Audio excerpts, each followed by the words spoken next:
Worth a bed. Just some of the stars of The Big Chill, the Saturday movie at 11:50 on Central. Hale and Pace, otherwise known as The Management, are back with us later tonight on Central at 11:20. But coming up next, we celebrate 30 years of James Bond.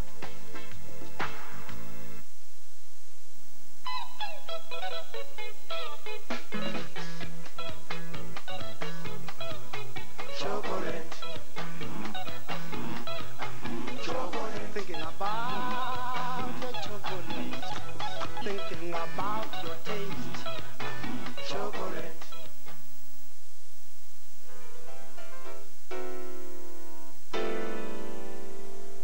I used to feel like that about my hair. With some products, it just didn't feel right. Like my playing, my hair needed a touch of finesse. Finesse shampoo never overwashes. Finesse conditioner never underconditions. They were made for each other. Finesse won't change your life, but your hair will feel better. Give your hair a touch of finesse. You know, this big old world is one giant riddle. One endless succession of questions. Like, why does it always have to be me? Why do men have nipples? And how come you never get the big bit? Yeah! But above all, how can DHL get a parcel from Wandsworth to Wiesbaden with less hassle than it takes to get to work in the morning? DHL. You know it's arrived the moment it's sent.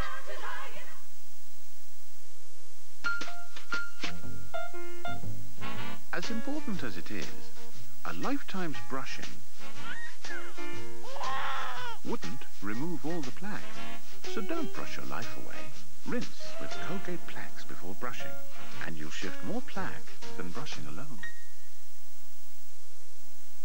I was lucky. I mean, if I'd been doing more than 20, I don't know what would have happened.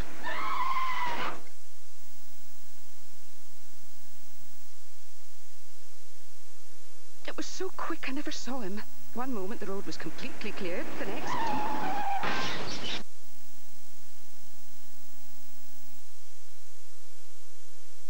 I couldn't help it. I was only doing 40. Everyone does 40, don't they?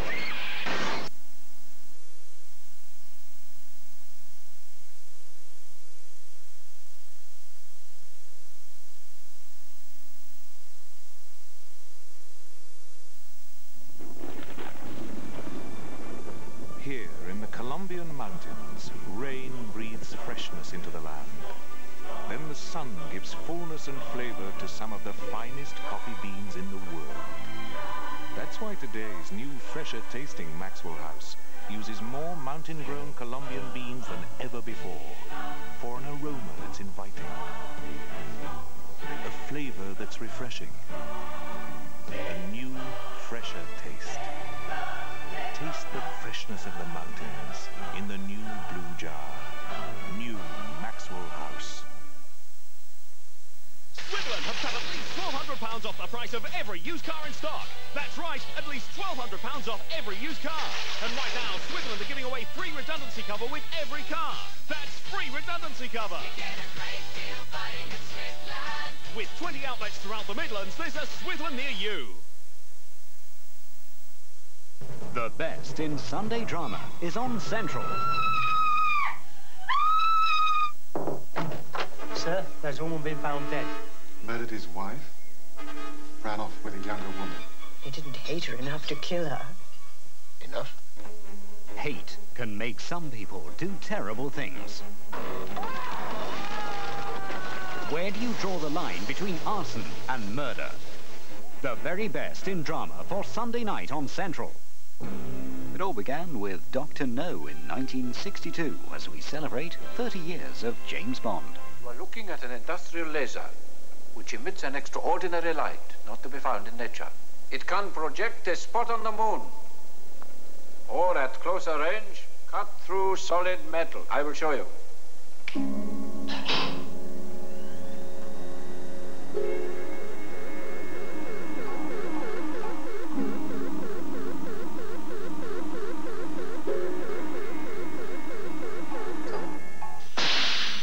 it was explained to me, of course, there was some reservations about lying there and how effective this laser really was, but he assured me that it was the actual beam of light was in fact nothing serious, but it's a kind of vulnerable position, like some gynecological exploration or something that one isn't too enamored of. The heat of the flame actually was the heat of an acetylene torch. That's what it was. Very, very hot. And there was a little mark underneath where it said stop, you know, and Sean was lying like that, and he could see the flame coming from underneath, and he was saying, I hope that he... Can you see clearly, Johnny, that... and he was looking not too happy at that moment.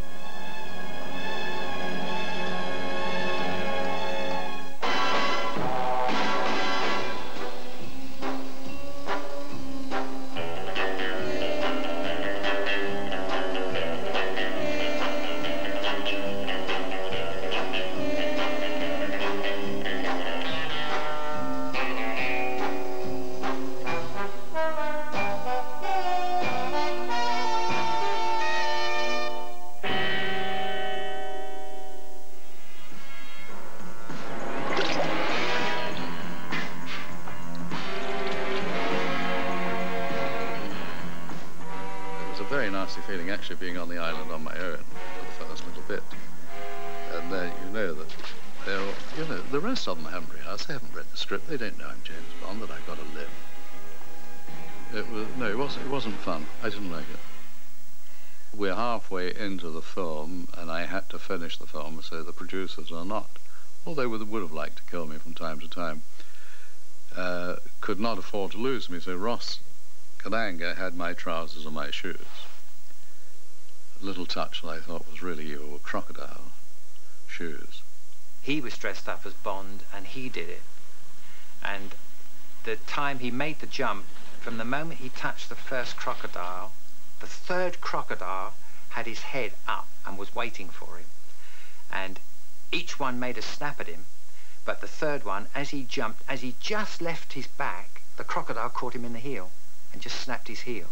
Fortunately, he had thick boots on, and it didn't go through the boots, and he managed to drag his foot free. But, I mean, that emphasises the reason that Roger wasn't going to do it. These guys are fantastic. I think they're the best in the world. I mean, if they didn't do their job right, and if I didn't trust them, I could easily have fallen off one of those tanker trucks and licensed to kill.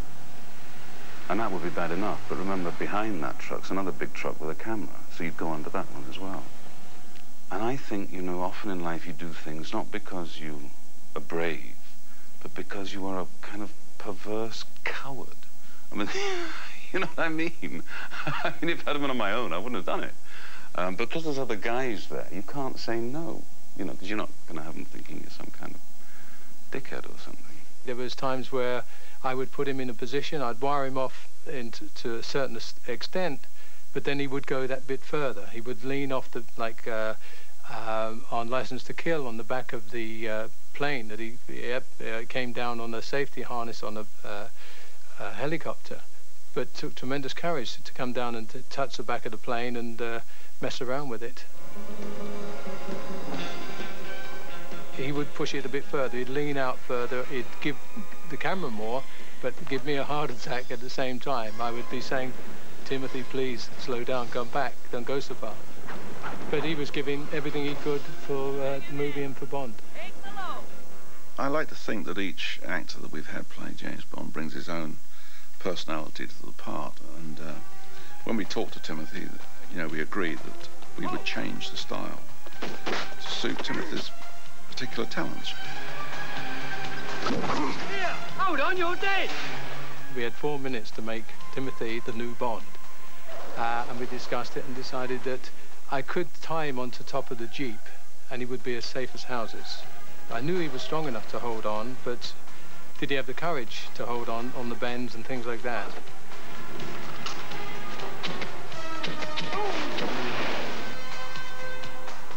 He goes down that mountain, not wired on, just holding handholds, and he did very well. I mean, tremendous courage. And all the stuff that he did on that movie was, he did the action.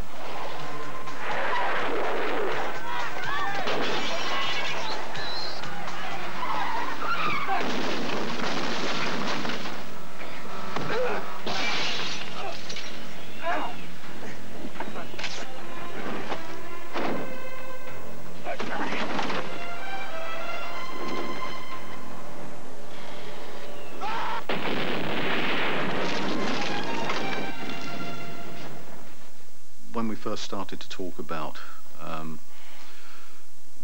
the Land Rover crashing off the top of Rock of Gibraltar in the opening sequence of The Living Daylights, there was an idea that we could push a Jeep out of the back of a C-130 transport airplane with a stuntman on top. Having a number of worries and doubts, we thought it probably best to do a test of this first. So we got up to 10,000 feet and it was swaying around all over the place. We lowered a stuntman down from the helicopter until he was on top of the Land Rover.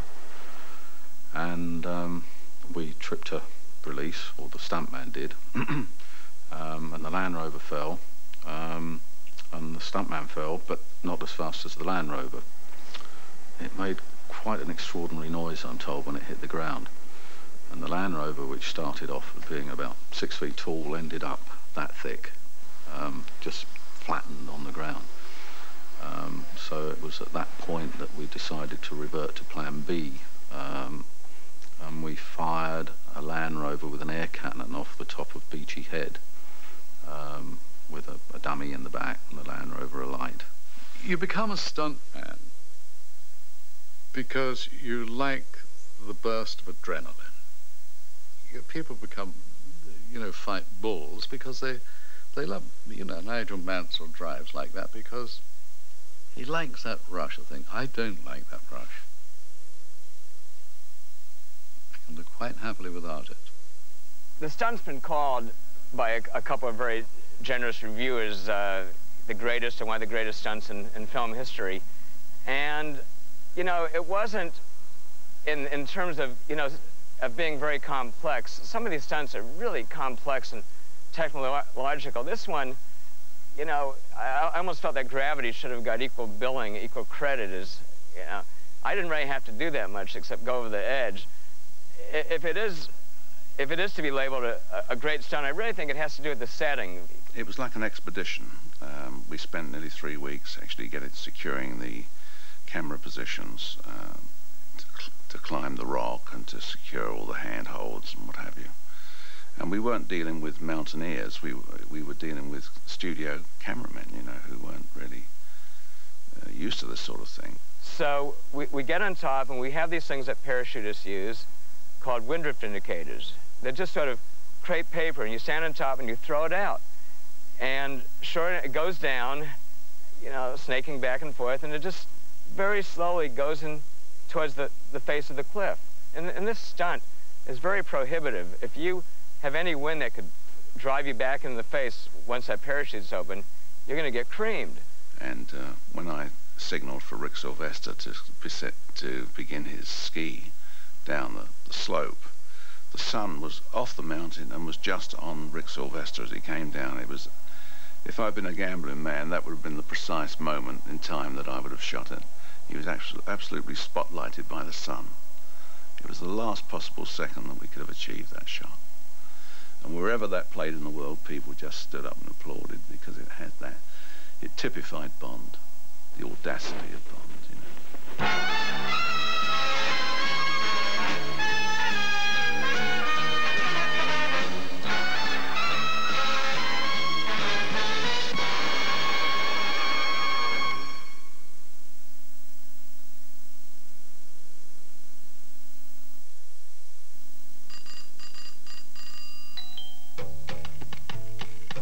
There's 53 Rosalie Avenue, Daventry, Hilltop, Hill Rise, Mill Green, Aberdeen, Dunroman, Home Sweet Home, and Broadstairs, Smallstairs, Platshires, and Aberdare, Treetop, Seaview, Shaynew, 22, Mews in Catford, Bungalows, and Walthamstow.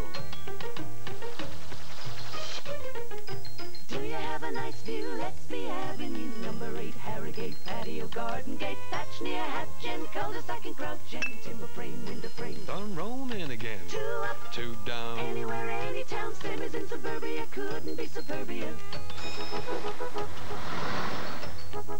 Front door, back door, black door, greenhouse, new house, happy home in High Street, my street, another done roaming. We've helped millions of people buy their homes, nationwide. With more branches than anyone else, we're the nation's building society.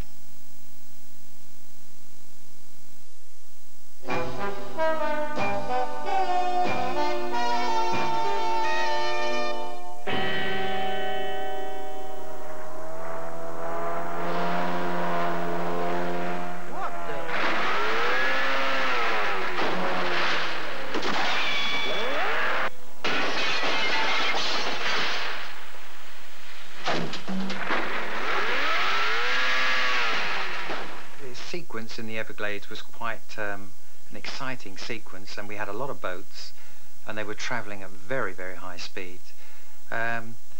We had an American stunt crew that were driving these boats, but in actual fact I call them a stunt crew, but they were really boat handlers, and some of them had never been involved in stunts for films. They were just good at handling these boats. We had to make a little run-up, so when the boat chase is on, there's a wedding going on, and we'd put marquees up, the cake was there, and we'd now made the track of where we wanted this particular boat to go. And we had our second driver, who was doubling for Roger, and he came being followed. He came up the bank exactly where we expected him to come, went sliding across the garden, but on the opposite side there were about 4 or 5 cypress trees, and he should have gone between them, but he didn't. He went bang, and the whole side of the boat was wiped out. I was angry with the stunt driver for having hit the tree, because the boat was now kaput and we had to get the spare boat out, and there was no boat to take me home. Ah, there you are, 007. Balls, Q. Bolus, 007.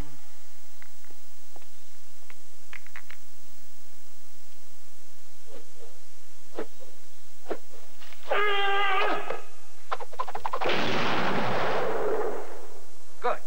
Have that ready for Army Day. Yes, sir. Well, now, Roger and I have been very old friends. I mean, I first worked with him on Ivanhoe, so it shows how long I've known him. And he knew this perfectly well. And he used to just sit there or stand there when I had my close-up with, look, you're not going to get this, are you? And, I mean, it really was. He was, as you know, a great joker. And, I mean, sometimes I'd get like, and I'd see Roger standing there, and he'd hold up a thing with bollocks written on it. And so that was, you know, quite difficult to remember my lines. Now, pay attention, please. Windscreen bulletproof, as are the side and the rear windows. Revolving number plates, naturally. Valid all countries. I haven't got a clue what I'm talking about, so I had to learn it, rather like a parrot. And Sean used to fidget in the character with the gadgets. And of course that made me so, no, for heaven's sake, stop it, I can't remember my lines. So, I mean, a lot of the sort of aggro, whatever you like to call it, is really because I can't remember my lines. And that, I think, helped very much. Ingenious and useful, too. Allow a man to stop off for a quick one en route. It has not been perfected out of years of patient research entirely for that purpose, 007. Q's department, of course, he was the man that was supposedly responsible for all the gadgets, which actually we came up with the gadgets, obviously. In fact, Desmond, he'll tell you he couldn't knock a nail in the wall. He's not gadget-minded at all, but a darn good actor. So we'd go through very thoroughly and explain to him exactly what the gadgets did, and quite often the script was written on the day we shot it, when it came to sort of things like that. But he was marvellous. I mean, he could pick it up straight away, and of course Q is Q and totally convinced everybody.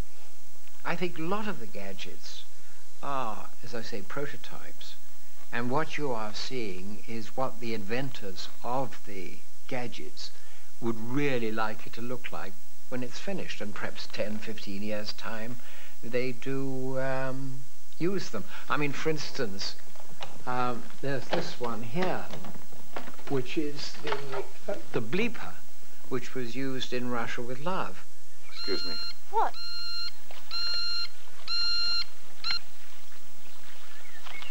Give me my shirt, will you?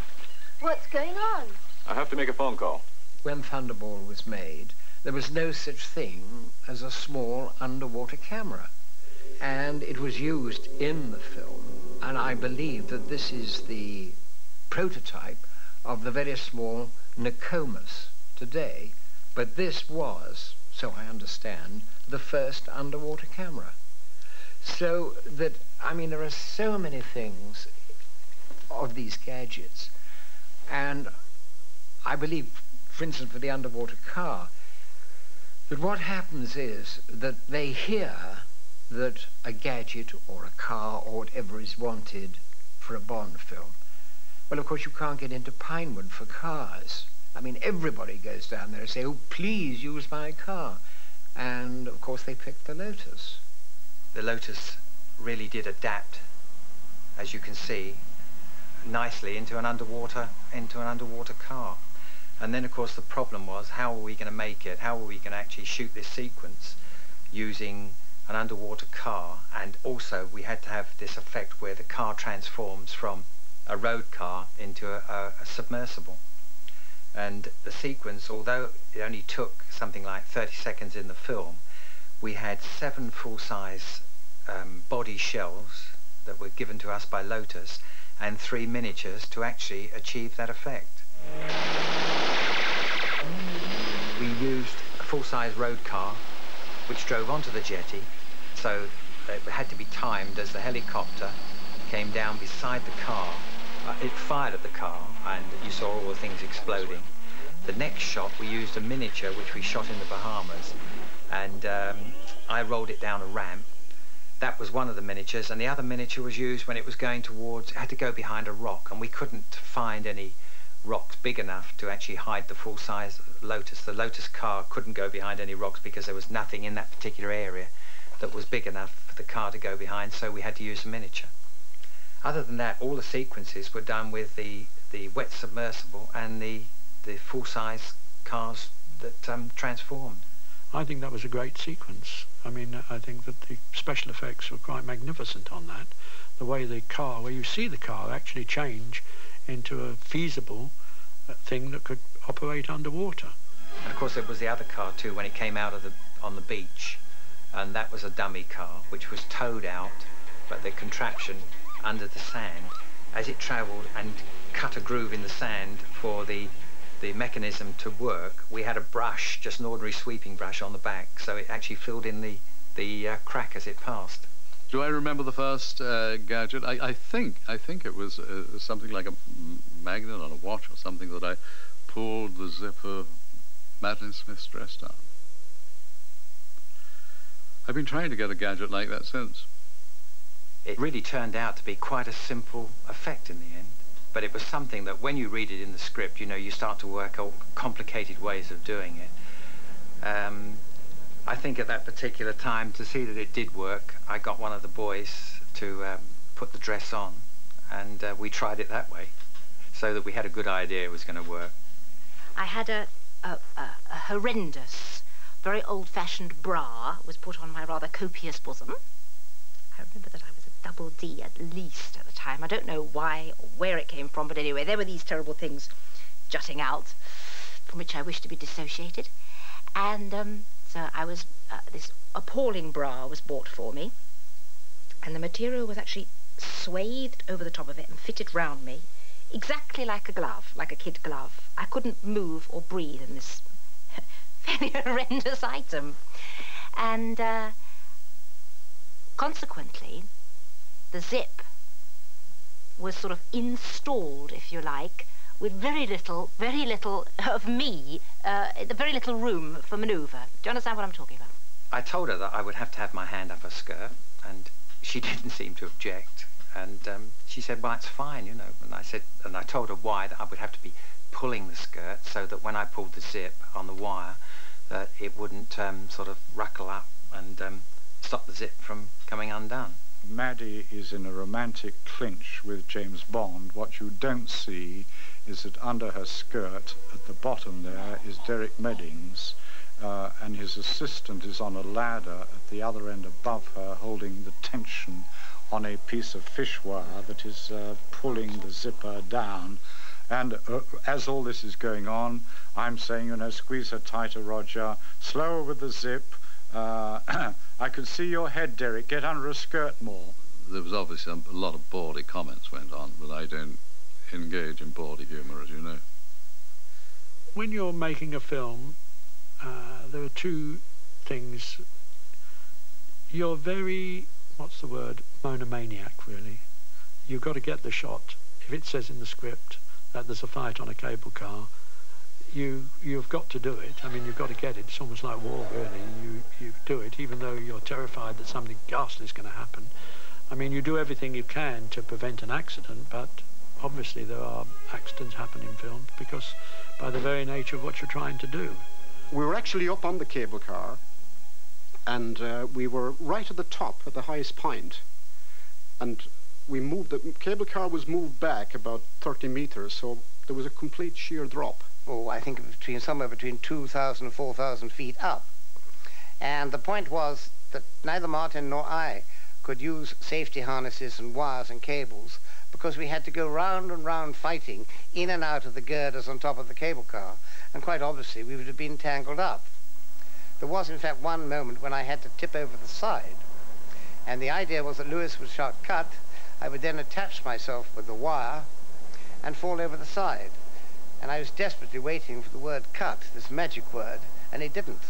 And we reached that point in the fight where Martin knocks me over the side, and I had no alternative but to go, grab the handrail at the edge of the cable car, and hang on for real.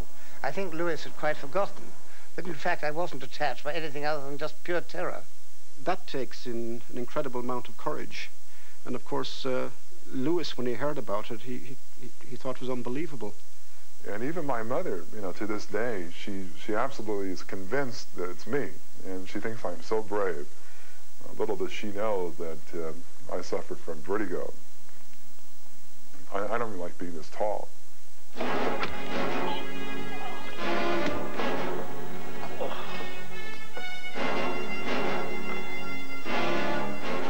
I did enjoy the one scene where I bit into the cable car. I wondered how they were going to do that, and it was just fantastic. They had a confectionery company make braided licorice. They made all these little licorice things, and then they braided the strands, and then they took those strands that were braided, and they braided those together, and they had this wonderful cable, looked like a real steel cable. And so I was able to bite it in half. I had to do it about 30 times, and so I happen to like licorice. It tastes a lot better than the steel teeth. Of course, we never imagined that we were going to find somebody of 7'4" who would wear the steel teeth, but he was enormous, absolutely enormous guy. But not much strength, strangely enough, like all very huge people, like giants. He didn't really have the strength that you see in the film. So my first reaction was, gee, that's kind of silly, and but then I started thinking about how I could make this character interesting and fun. And I thought, well, that kind of a character could be sort of a comic strip, unbelievable, and it seemed to work real well. The teeth were so uncomfortable that they caused a very stoic look because, you know, you're trying to keep from gagging. I was like, You know when you get a little piece of silver paper and a piece of chocolate in the cinema, and how it drives you mad. Can you imagine a whole mouthful of that? Poor man. And they probably put his tongue near the back of his throat, which made him feel sick all the time. So he would only put them in at the very last second and take them out as soon as the shot was over.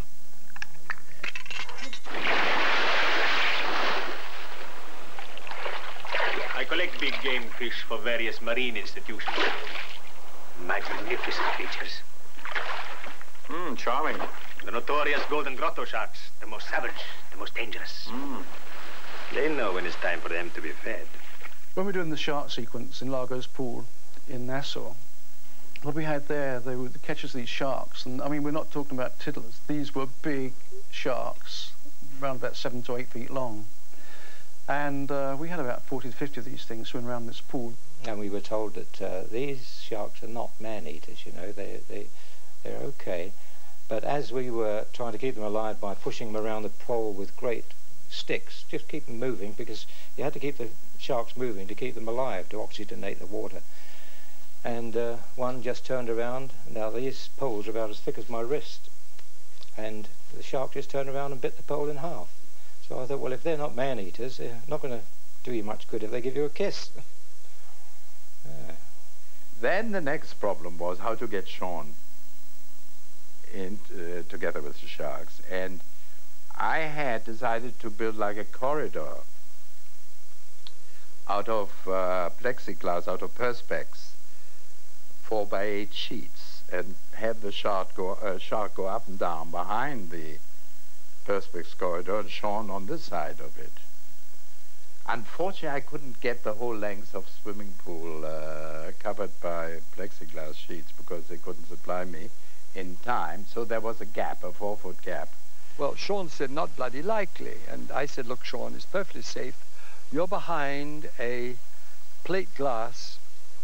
You're in a little tank of your own. And I said, the only way the sharks can get in is if they can jump in the air like a dolphin. He said, well, how do I know sharks can't? I said, you have my word for it. He says, not good enough. Third time we did it, something went wrong with the chute. And 2 sharks got into the tunnel. And believe me, the shot we have in the picture, Sean Connery is not acting. He looks as the shark goes by and does a very cool, wary look, and suddenly goes, Jesus, because there's another shark coming by. And I was in the wrong side with the shark. And I got out of the water without, I think I was dry when I touched the side. And I'm trying to attract the attention of the what's the name, the camera operator, who's filming like crazy. And he suddenly sees what's going on, and he takes the camera and he goes bump like this and hits the first shark on the nose, hits the second shark, and goes on filming. I don't know whose fault it was, but it didn't happen again. Stuntmen live their lives to the full. You know, they're great on location. Go around with the stuntman, you get into trouble.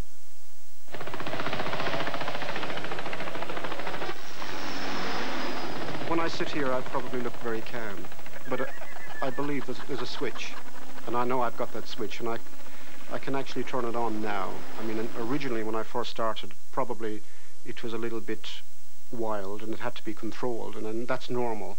Young people always tend to have this aggression, and that was channeled over the early years of my career.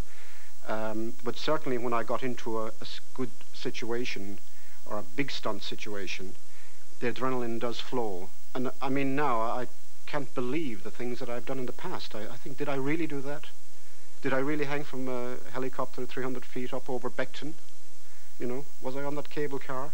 I always feel it must be another person. I think probably the most hair-raising thing that Martin did was doubling for me on the side of the train in Octopussy.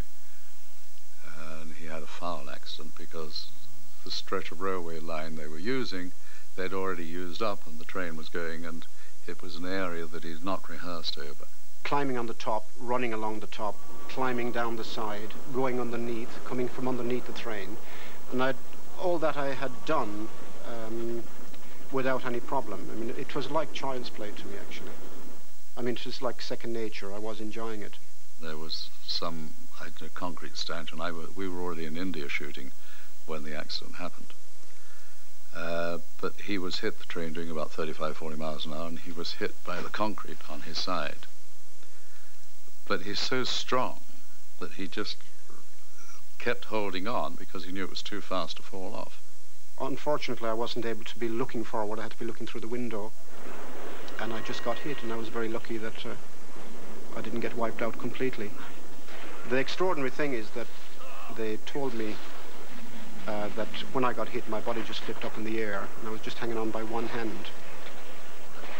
Now, if I was to say a stuntman did that in reality, I would say there's no way he could hang on, but somehow magically I was still there when I'd gone past the bridge.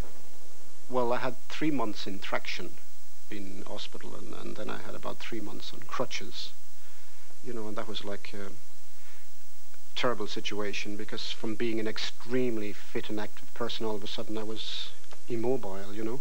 And it's worse for somebody who's so active to all of a sudden come to a dead stop.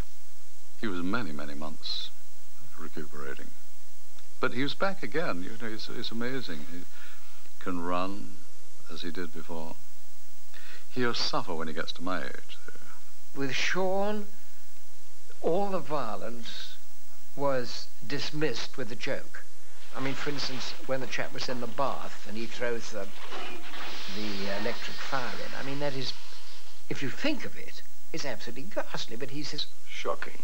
And the man is shot with a spear. I mean, you imagine a spear gun going into you, the mess it would make. But he says, well, I think he got the point. So that you never actually think of the violence. That kind of one-line humour that we really initiated in there is all over. I mean, Arnold does it in his movies too, you know. It's become a kind of almost a trademark, and it's so accepted now that nobody thinks of where it started.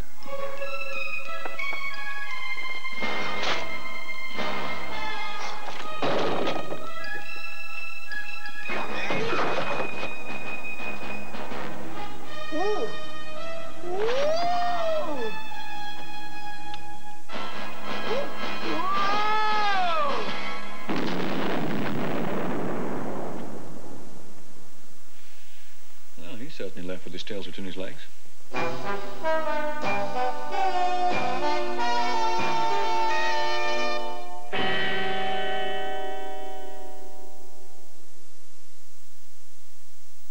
In the future, where will we generate cleaner and cheaper electricity?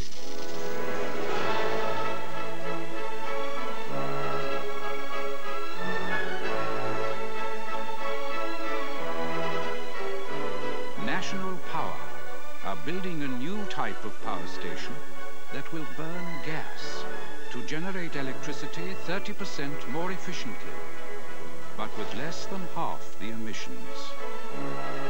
Thanks, Derek. National Power, ahead of current thinking. Is anything more refreshing than a mint with a hole? No, definitely not.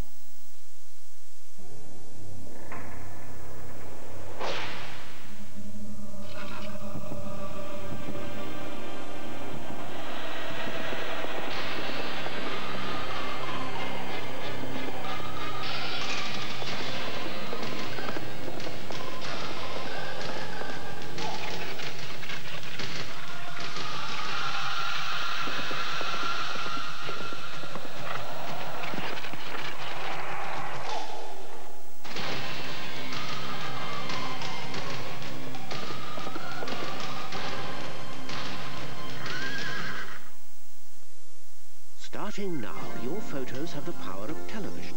Introducing the Kodak Photo CD. You won't believe your heart. You won't believe your eye. Your pictures taken with your current film and camera, transferred onto a new kind of compact disc and shown on television. The special photo CD player also plays audio CDs. Your pictures have never been so powerful. The new Kodak Photo CD system. You've got to see it.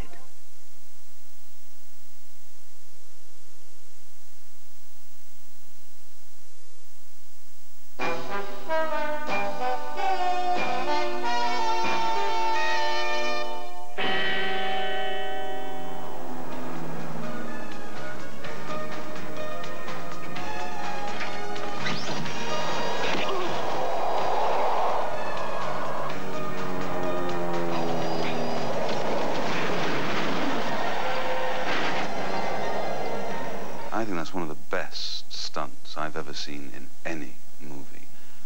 That was B.J. Worth and Jake Lombard. Well, they were amazing. I mean, that was 15,000 foot hanging off the back of a plane. They were just brilliant. Brilliant. This, again, was one of those major sequences which was spread probably over 5 weeks. And a segment at the time was done, and we had very stringent safety precautions. It was shot over the Mojave Desert, and we used to have a safety man who would, when BJ was fighting on the back, there was a great danger he would fall off, which he did on several occasions. And the standard procedure was the safety man, as soon as he saw BJ fall away, would dive after him, catch him up, as we did in Moonraker, and be prepared to pull his chute in case he was knocked unconscious during the fall.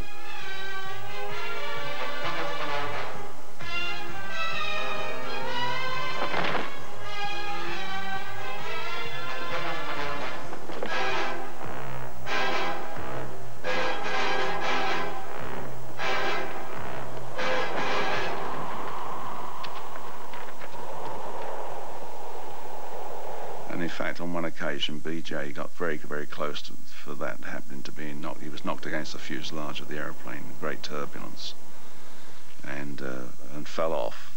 And I think he was semi-conscious, and the safety man was right alongside him, within seconds, ready to deploy his chute for him.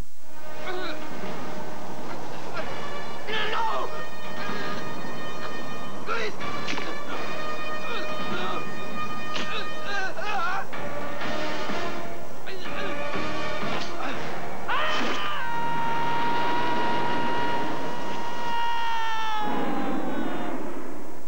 The Bonds in the 90s has differed from the 60s because of the amount of expectation of the audience.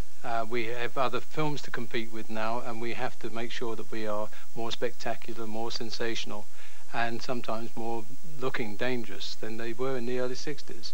A man could drive a car fast or do a high fall, and it was really sensational. These days, the technology has to, and the expectation of the audience is such that we have to do more and more dangerous things. If you think back to when Dr. No first came into being and look at the films that have been made since then, the Star Wars and Raiders of the Lost Ark and Superman, and all those pictures were made in England, then you can see where one has had to keep improving just to keep abreast and keep ahead of the times. I'm an actor, and the people with me are movie makers, and no one wants to get killed. Nobody wants to break a leg. You know, we want to make movies, and the only way you can make movies is to stay alive. So you make sure that they're safe.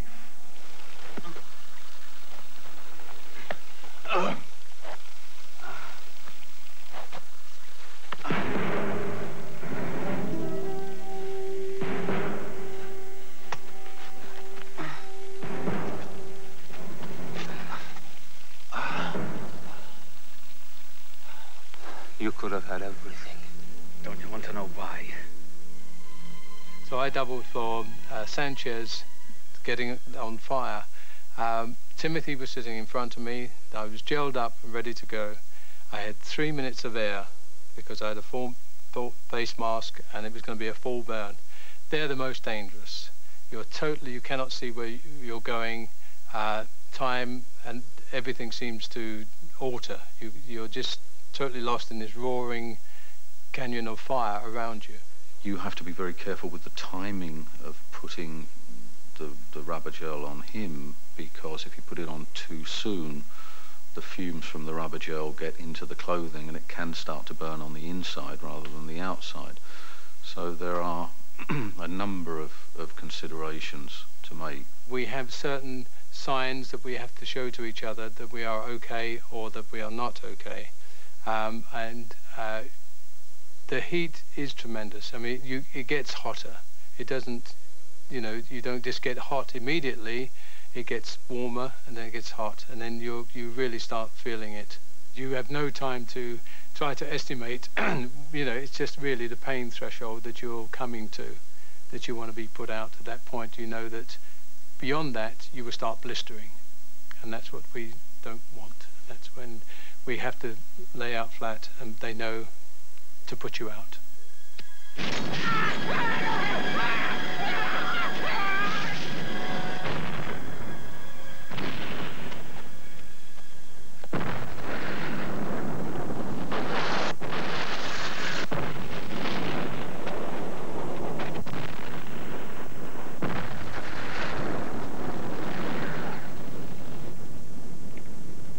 Half the world loved Sean Connery. Half the world loved Roger Moore. They might all combine together and hate me, which fortunately didn't happen. But I mean, you know, it's a big concern. Taking over is difficult. Waiter. Don't bring him 57. Sir?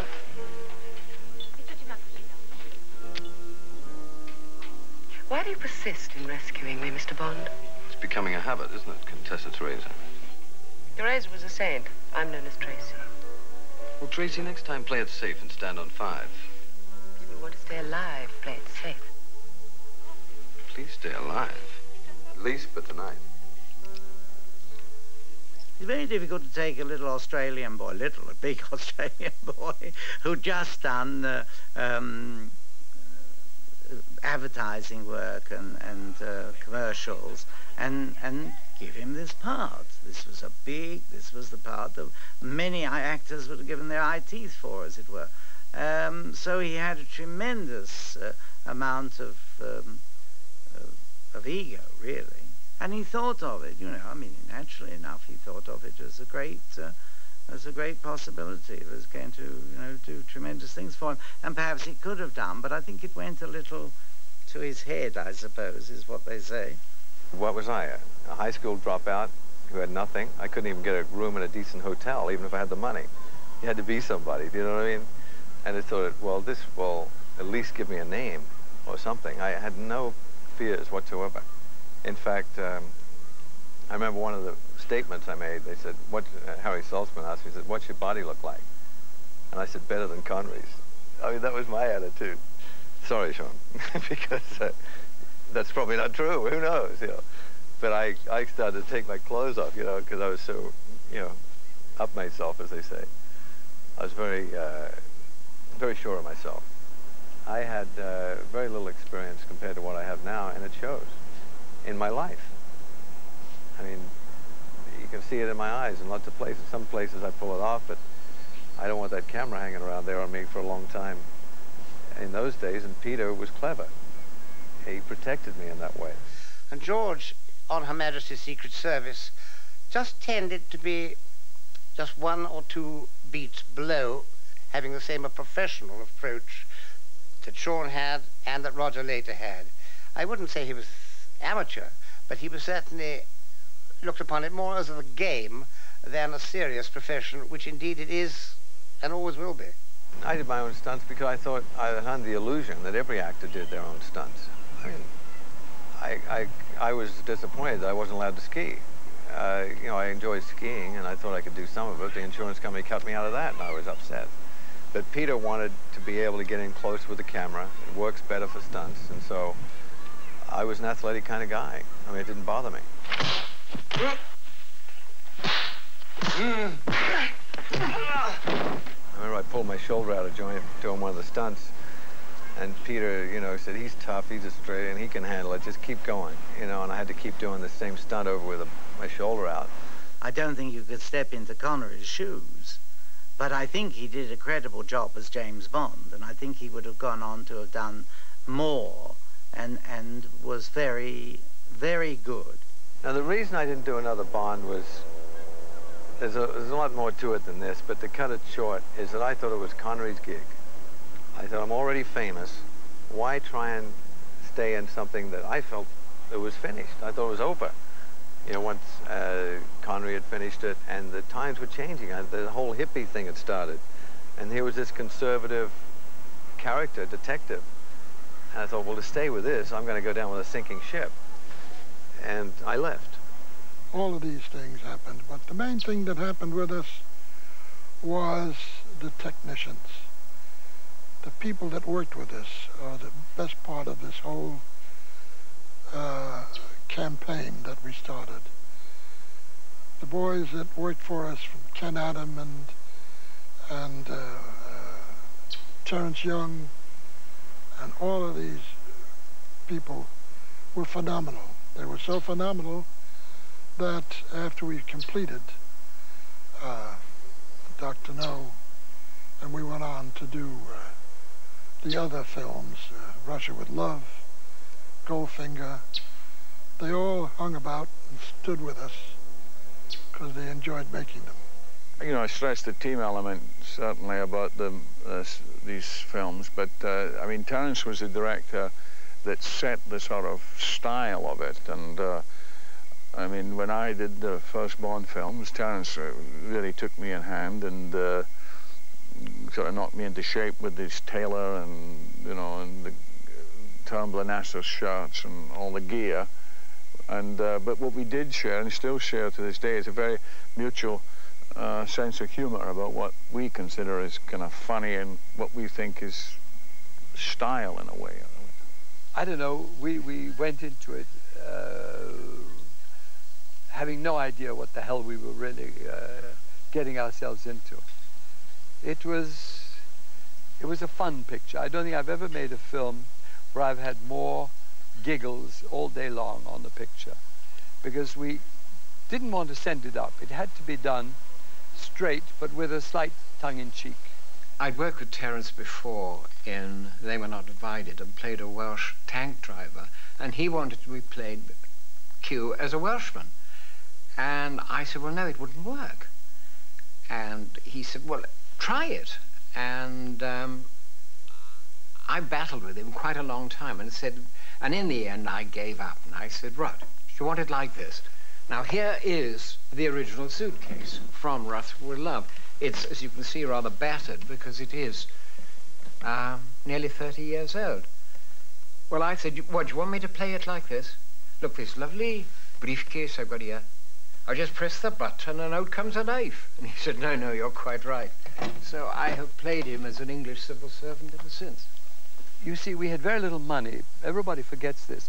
Dr. No was made for $1 million. And when you think that the set of the volcano in You Only Live Twice cost $1 million, you can see how far, you know, we've come a long way, baby, you know. It was a gigantic set. And we used over 700 tons of structural steel to build it. And, you know, the problem is that I started questioning my sanity at times, because it's one thing to tell the producers, yes, I can build this for $1 million. And the other thing is, A, can you really do it? B, are you crazy? If it doesn't work, you'll never work in the business again. And I remember breaking out in a rash and an eczema and went to see a skin specialist, and he said, take a few Valiums because there's nothing otherwise I can do for you. But it needed a lot of conviction and I think courage, hopefully, and great backup. It was a very complimentary team, and the evidence that Ken Adams' contribution is so blatant. I mean, just progressively through the films as he made them, and the irony was that I think he insisted at one stage to be called the production designer instead of the art director, and he lost an Academy Award, I think.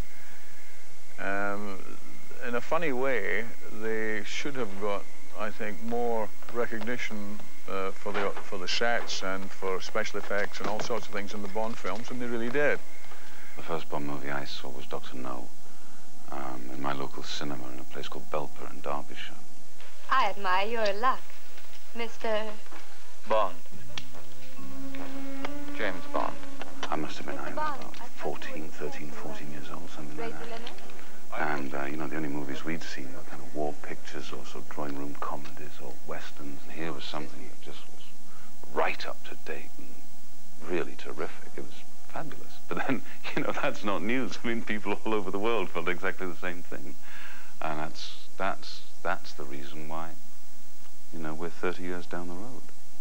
I remember going to one of the early screenings in Westwood, the theater manager came to me and said, Mr. Broccoli, there are two friends of mine here that would like to see the film. I don't remember correctly whether it was Dr. No or whether it was Russia with Love or Goldfinger. But he introduced me to these two chaps. One was Mr. Spielberg and the other was Mr. Lucas. And I said, certainly, and they went up, sat in our seats that we had up in this little theater in Westwood. And I think that they enjoyed it. I don't remember hearing from them, but I know they enjoyed Bond. Well, fun enough, we did talk about it when we were doing Indiana Jones, which was a great, fun experience making that film. Once we got to know each other and knew what we were doing, as it were, he did say that he would love to have directed a Bond film, and that it affected a great deal of his childhood watching films. Obviously, everything influences everybody, but he's very inventive, Spielberg, and I think he would have made a very interesting Bond film. And I got a phone call from Orson saying, my name is Orson Welles, I'd very much like you to have dinner with me. So I couldn't come that night, I went the next night. And before we even started dinner, Orson Welles just said straight out, he said, I want to tell you something. He said, I've just seen your picture, and in a strange way, it's changed the vocabulary of the cinema. And as I said, I really didn't quite know what he meant later on. But he said something very shrewd afterwards. Orson was a very good film critic, by the way. He would have been a marvelous critic. He said, you'll find within 2 years, every film of this type tries to imitate this style. And he said, in the end, they'll do it better than you did. So, he's probably right.